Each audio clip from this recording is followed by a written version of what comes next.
Les jeudis de l'économie avec la BCI. BCI, la banque partenaire de tous les entrepreneurs calédoniens. Bienvenue dans ces jeudis de l'économie Radio Rythme Bleu. En raison de la crise qui touche la Nouvelle-Calédonie, de nombreuses entreprises ont donc recours au chômage. Il existe aujourd'hui 5 régimes de chômage différents. À qui s'adressent-ils? Comment sont-ils gérés et financés? On va en parler dans cette émission pour essayer de mieux s'y retrouver avec nos deux invités, le directeur de la CAFAD Xavier Martin et le président du syndicat des commerçants Ronan Delay. Bonjour à tous les deux.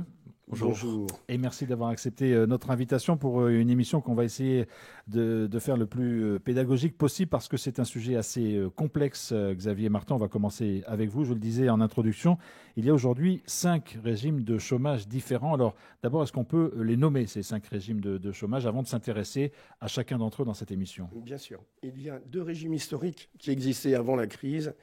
On va les nommer les dispositifs de droit commun, donc un régime de chômage total de droit commun qui s'adresse aux salariés qui ont été licenciés, et un régime de chômage partiel de droit commun qui s'adresse aux salariés des entreprises qui ponctuellement peuvent rencontrer des difficultés et pour lesquelles le gouvernement aura accepté qu'elles puissent bénéficier de ce type d'aide. Ça, c'est les 2 régimes historiques.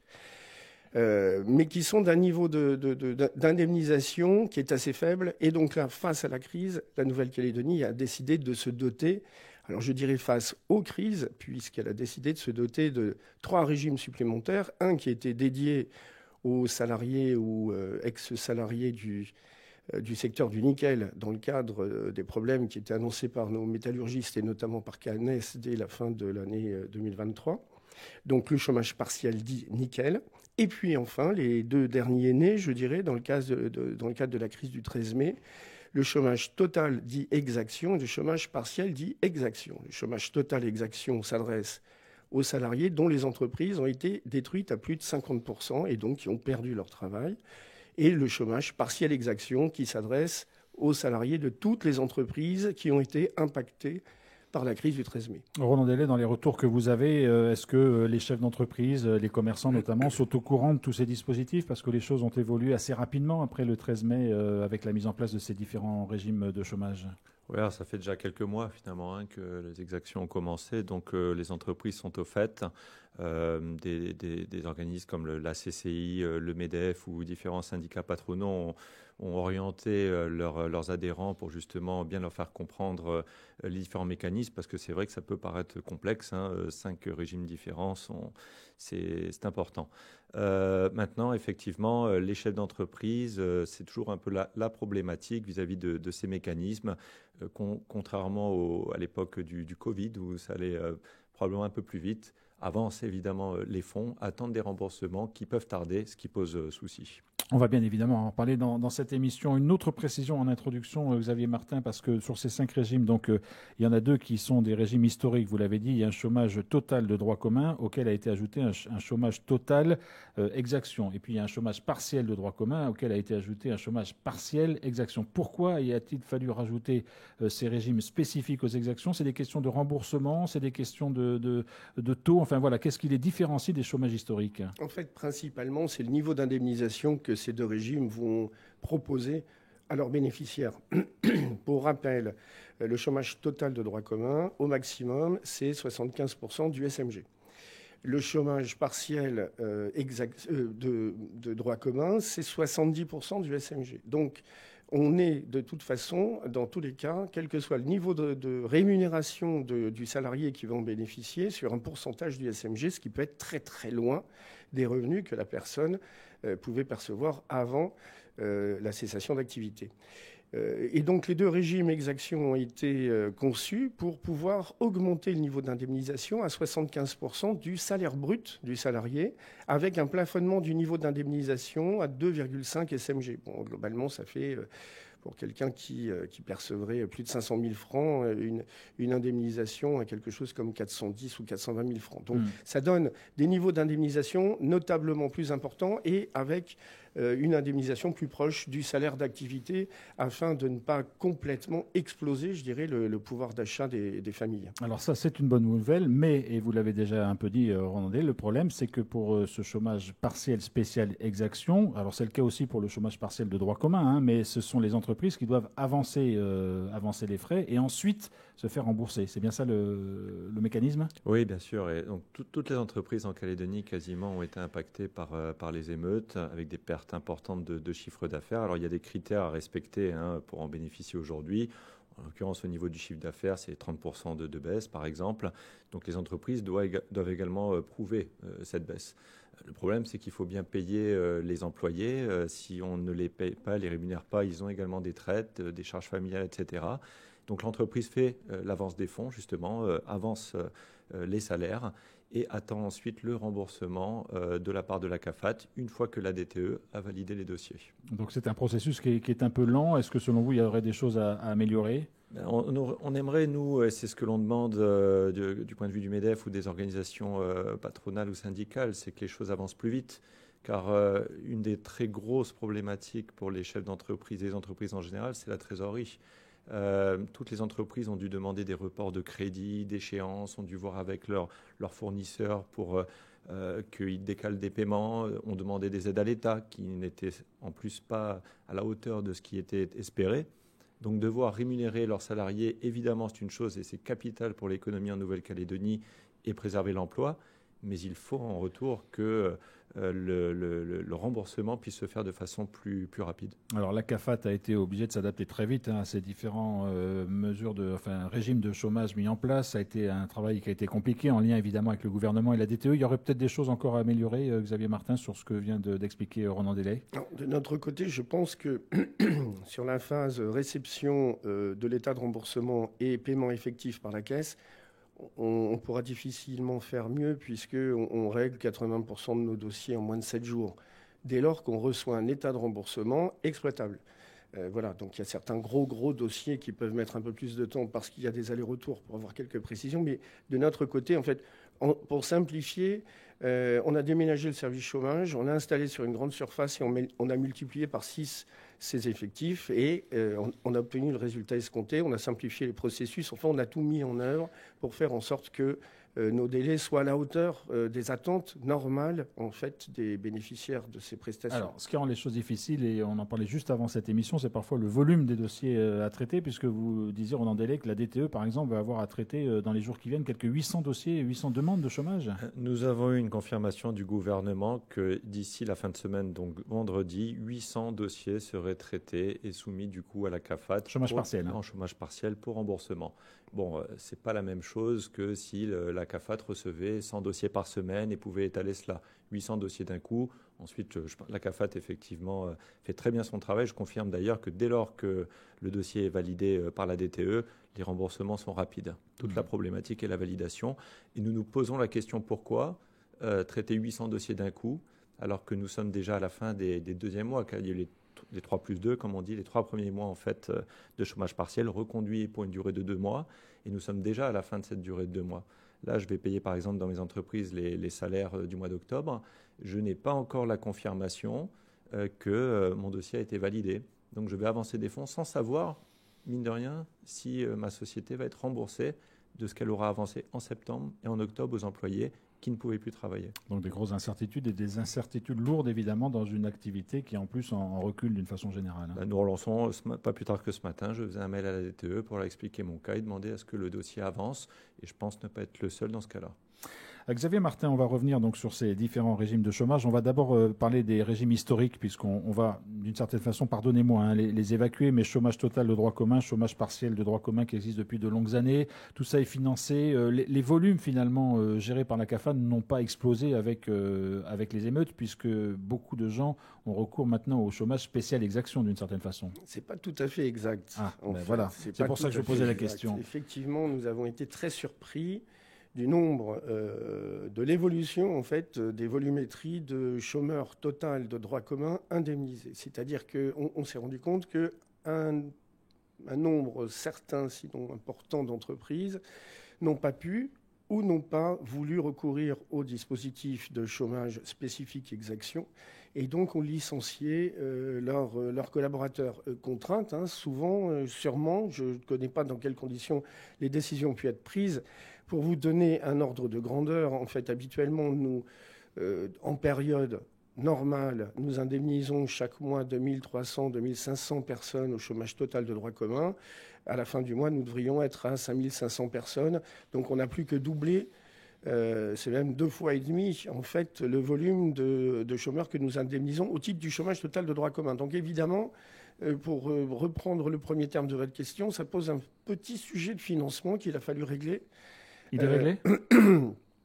Alors, c'est une longue histoire, ce sujet de financement de nos régimes chômage, mais c'est lié, il est réglé grâce aux discussions engagées par le gouvernement de la Nouvelle-Calédonie avec l'État, et donc avec le soutien financier de l'État qui a donc apporté à 3 reprises des fonds pour arriver au moins à financer les dispositifs spécifiques. Et nous avons reçu l'autorisation début du mois d'octobre de pouvoir profiter aussi de ces enveloppes de trésorerie pour financer une partie du chômage total de droit commun. Alors, une hausse un petit peu surprenante, vous l'avez dit, du chômage total de droit commun. Est-ce que vous avez constaté la même chose sur le chômage partiel de droit commun, c'est-à-dire sur l'un des régimes historiques ?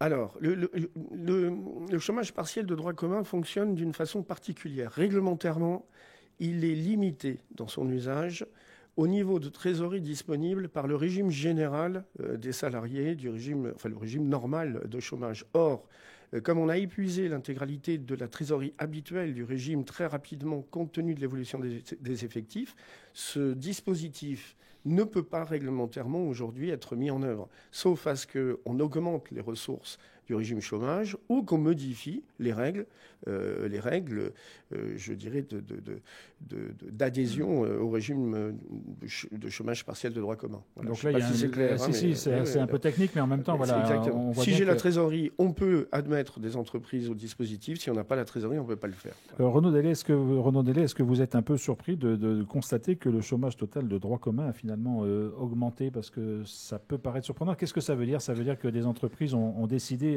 très rapidement, après les émeutes, finalement, de mettre la clé sous la porte et d'arrêter leur activité ? De toute manière, exactement. En fait, le chômage partiel a été mis en place pour une raison évidente, c'est de pouvoir maintenir l'emploi jusqu'à une reprise de l'activité de la part d'une entreprise, afin qu'elle n'ait pas à licencier ses salariés et maintenir d'ailleurs une activité économique, un pouvoir d'achat sur les, etc. C'est sa finalité première et c'est ainsi. Une entreprise qui utilise le chômage partiel comme palliatif au licenciement économique qu'elle va être menée à conduire lorsque le chômage partiel s'arrêtera, ça c'est également un problème. Parce qu'au final, beaucoup d'entreprises sont effectivement dans ce cas-là. Elles attendent, elles payent leurs employés, mais dès lors que le chômage partiel va s'arrêter, imaginons au 31 décembre, dès le mois de janvier, les entreprises vont devoir licencier économiquement. Problème, ont-elles la trésorerie pour le faire ? Car un licenciement économique est coûteux et long. La procédure prend entre 3 à 5 mois, avec des délais de préavis, de grosses indemnités en fait de départ. Si elles n'en ont pas les moyens, ce sera une problématique que l'on abordera peut-être. Mais des entreprises, pour répondre à votre question, ont peut-être d'emblée réalisé que la situation n'était pas tenable.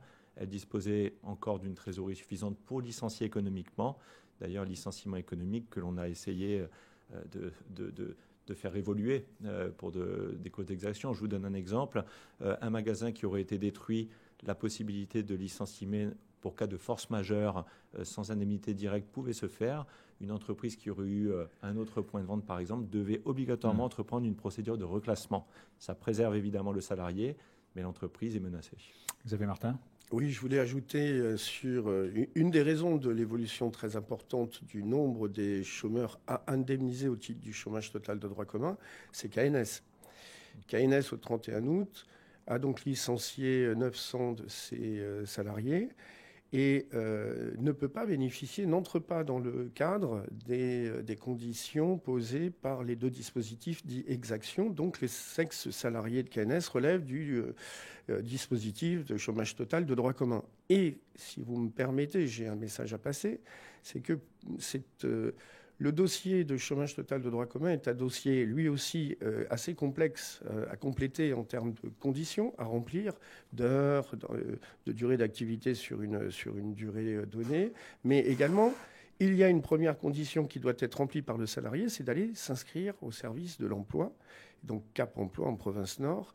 Tant que cette inscription n'est pas faite, nous n'avons pas la possibilité d'indemniser. Or, ce que nous observons, c'est que nous avons encore une fraction importante du nombre des salariés de KNS qui ne se sont pas inscrits à Cap Emploi et donc qui vont avoir une difficulté pour obtenir leur indemnisation parce que la condition posée dit vous devez vous être inscrit en tant que demandeur d'emploi dans les 3 mois qui ont suivi votre date de licenciement. Ils ont été licenciés au 31 août.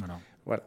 Donc ça signifie il reste un mois maximum pour s'inscrire. Et il reste les 30 derniers jours de novembre pour aller s'inscrire. On parlait des connaissances des entreprises justement vis-à-vis des systèmes. Je pense qu'il serait bon que les salariés soient mieux informés justement de ce qu'ils vont. On imagine que dans le cas de KNS, quand même, il y a eu des procédures mises en place pour accompagner évidemment ces mises au chômage. Mais bon, voilà, ça doit être pas simple à gérer. Alors parlons justement du régime de chômage partiel nickel, celui-là dans lequel ne rentre pas KNS, c'est-à-dire que lui, il est sollicité principalement par les 2 autres opérateurs, que sont la SLN et Premier Resources, ou ça touche aussi les sous-traitants. Enfin voilà, qui est concerné par ce chômage partiel? Il avait été créé principalement pour les sous-traitants de KNS qui ont été les premiers en fait à voir leur contrat être stoppé entre KNS et donc effectivement ont été les premiers à pouvoir disposer de ce régime. Aujourd'hui, y compris les métallurgistes du Sud relèvent des dispositifs exactions. Voilà. Alors ce régime de chômage partiel nickel, aujourd'hui, son volume est à peu près, 500 salariés. 500 salariés, voilà. Et son financement est assuré. Et n'évoluera pas. En réalité, nous avons une fongibilité de l'ensemble des financements qui ont été apportés sur l'ensemble de ces dispositifs. Donc aujourd'hui, si on parle de financement assuré, c'est une question complexe. Je dirais que vous êtes peut-être informé du fait que nous avons une nouvelle décision modificative budgétaire qui vient entériner le fait que l'État, si toutes les conditions sont réunies et les conventions signées, devrait pouvoir encore venir aider. Et notamment, dans ce dernier train d'aide, nous avons 2,7 milliards à destination du régime chômage qui vient en fait, normalement, soutenir le régime de droit commun. Mais comme nous avons dû prélever pour maintenir le régime de droit commun dans les enveloppes précédentes, effectivement, doit nous permettre de garantir l'intégralité des paiements de l'ensemble des régimes jusqu'à la fin de l'année. Voilà. Donc, pour moi, aujourd'hui, si nous obtenons effectivement cette dernière tranche, nous pouvons garantir le fait de pouvoir financer l'ensemble des dispositifs jusqu'au 31 décembre. Je sais ce que Ronan Delay va nous dire. Il va nous dire c'est bien, mais ça ne nous donne pas assez de visibilité. C'est-à-dire qu'il y a aujourd'hui quand même une grosse inquiétude parce que vous savez très bien les uns et les autres que la crise économique générée par les émeutes ne sera pas terminée en décembre et qu'il va y avoir encore des effets qui vont se poursuivre dans l'année 2025 en cours. Donc, notamment sur le chômage partiel exaction, Ronan Delay, on sait que c'est financé jusque fin décembre, mais après, il y a encore des grosses incertitudes. Nous n'avons aucune perspective et visibilité à quelques semaines quasiment. Lors de la visite du ministre des Outre-mer, nous apprenions que tout devait se terminer à fin octobre. Déjà, ce fut un coup de massue pour nous, parce que si ça avait été le cas, ça aurait été la catastrophe. On sait depuis que ce sera fin décembre. Maintenant, avec des demandes répétées, une explication tout de même assez importante du monde économique pour faire comprendre vraiment la situation au plus haut niveau de l'État, le chômage partiel a été confirmé, prolongé jusqu'à fin décembre. Mais après, que se passe-t-il? C'est-à-dire que dès lors qu'il va s'arrêter, la logique voudrait qu'il y ait une relance du travail, par une politique de travaux, mais il faudrait pour cela aussi des reconversions professionnelles, etc. Ça ne se fera pas en 2 mois. Donc ce que nous demandons, nous, c'est que ce chômage partiel, au MEDEF en particulier, soit prolongé jusqu'au milieu de l'année 2025, mais tout en préparant une relance du travail à cet horizon-là, parce qu'on ne relance pas le travail en 2 mois. Si l'on veut recréer des projets, reconstruire, ça ne se fait pas en 2 mois. Il y a un process qui est long à suivre, et c'est la seule condition qui permettra à l'économie calédonienne de résister. Si jamais cela s'arrête au mois de janvier, honnêtement, nous craignons le pire. Xavier Martin, donc le nombre de personnes qui sont en cessation d'activité, je vais faire ça au sens très large aujourd'hui, a considérablement augmenté ces derniers mois. L'ISEE a rendu une note de conjoncture, je crois hier, pour le troisième trimestre 2024, qui laisse apparaître, je crois, 10 000 emplois dans le privé qui ont été supprimés. C'est aussi des cotisations qui ne rentrent plus pour d'autres régimes de la CAFAT. Est-ce que ça, c'est une source d'inquiétude pour vous ? Oui, alors c'est un indicateur que nous suivons aussi depuis le début de la crise.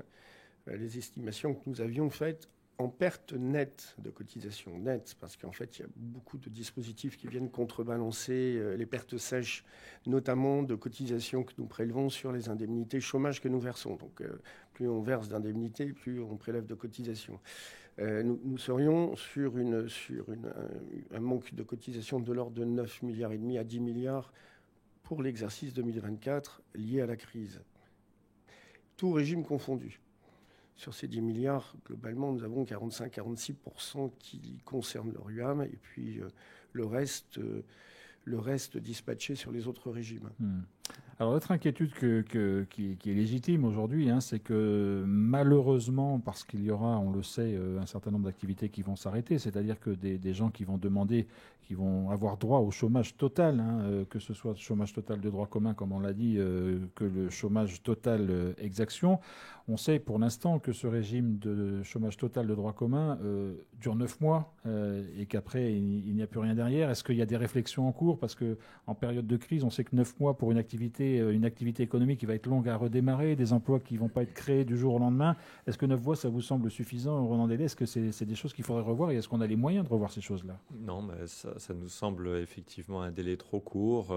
Les exactions, en fait, ont mené la Calédonie vers malheureusement un point de mire qui est une paupérisation accrue de la société calédonienne. J'entends par là vraiment pauvreté, perte d'acquis sociaux, etc.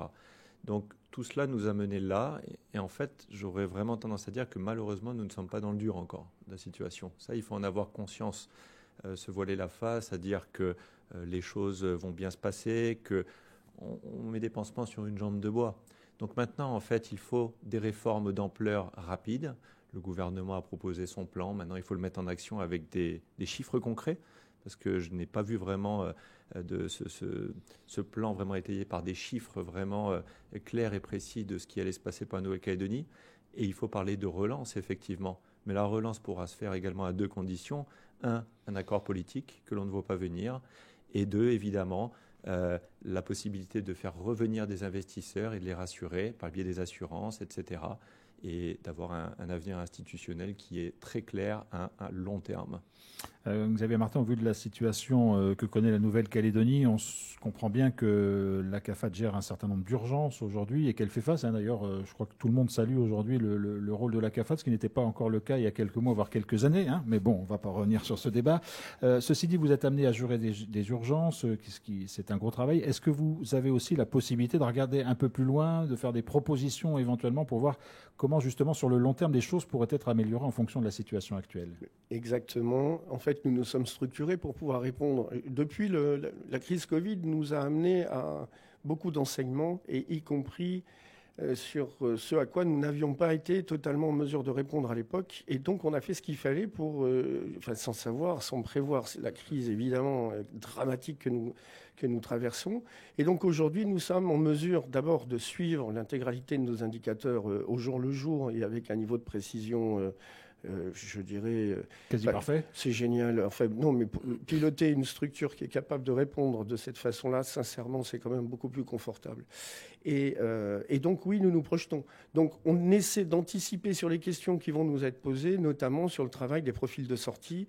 Comment est-ce qu'on peut imaginer à quel moment nous aurons besoin de financement ou de soutien pour quel nombre de personnes, afin de donner des outils aux gouvernants de ce pays et afin d'éclairer leurs décisions.